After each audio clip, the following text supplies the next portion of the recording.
पंजाब के होशियारपुर में प्रधानमंत्री नरेंद्र मोदी ने गुरुवार 30 मई को एक चुनावी जनसभा को संबोधित करते हुए कहा कि कांग्रेस भ्रष्टाचार की जननी है। 60 साल तक कांग्रेस ने जो कारनामे किए हैं, ऐसा लगता है कि कांग्रेस ने भ्रष्टाचार में डबल पीएचडी कर ली है। इस दौरान आम आदमी पार्टी पर निशाना साधते हुए प्रधानमंत्री मोदी ने कहा कि अब ऐसा लगता है कि कांग्रेस के साथ एक और कट्टर भ्रष्टाचारी पार्टी भी जुड़ गई है।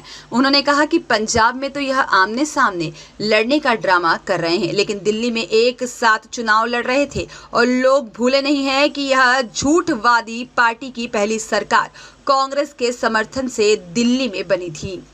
कांग्रेस भ्रष्टाचार की जननी है।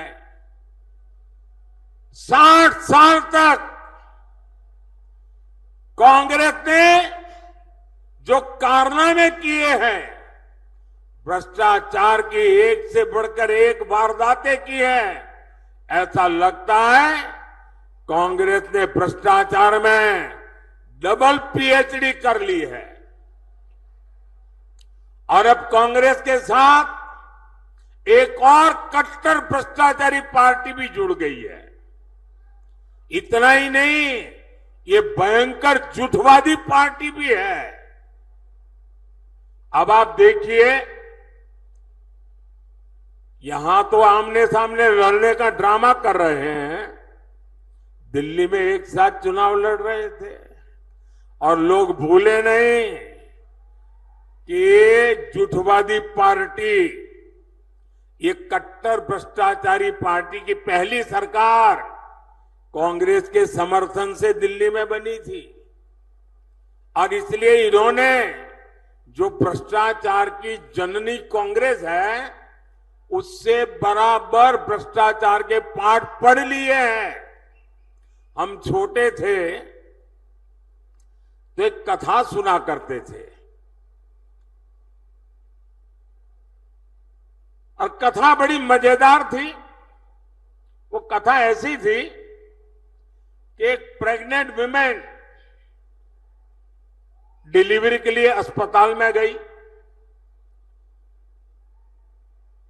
और बेटे का जन्म हुआ, लेकिन जो नर्स वो डिलीवरी करवा रही थी, वो ढूंढने लगी चारों तरफ, उसकी अंगूठी कहीं खो गई थी। वो रोने लगी, अरे मेरी अंगूठी कहां गई, अंगूठी कहां गई। अब बेटे का जन्म हुआ, लेकिन वो अपनी मुट्ठी नहीं खोलता था।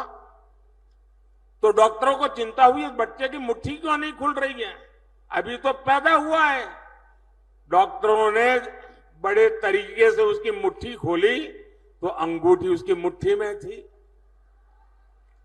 तो लोगों ने कहा ये बच्चा पैदा होते ही चोरी करता है। तो पता चला उसका बाप बहुत बड़ा चोर था, बड़ा डाकू था। तो जन्मजात ये भ्रष्टाचार की जननी कांग्रेस की गोद से एक कट्टर भ्रष्टाचारी पैदा हुए हैं। और इसलिए कांग्रेस को तो भ्रष्टाचार में पीएचडी करते करते 60 साल लगे। ये तो जन्म से ही कट्टर भ्रष्टाचारी पैदा हुए हैं। ब्यूरो रिपोर्ट, सत्याग्रह न्यूज, मध्य प्रदेश।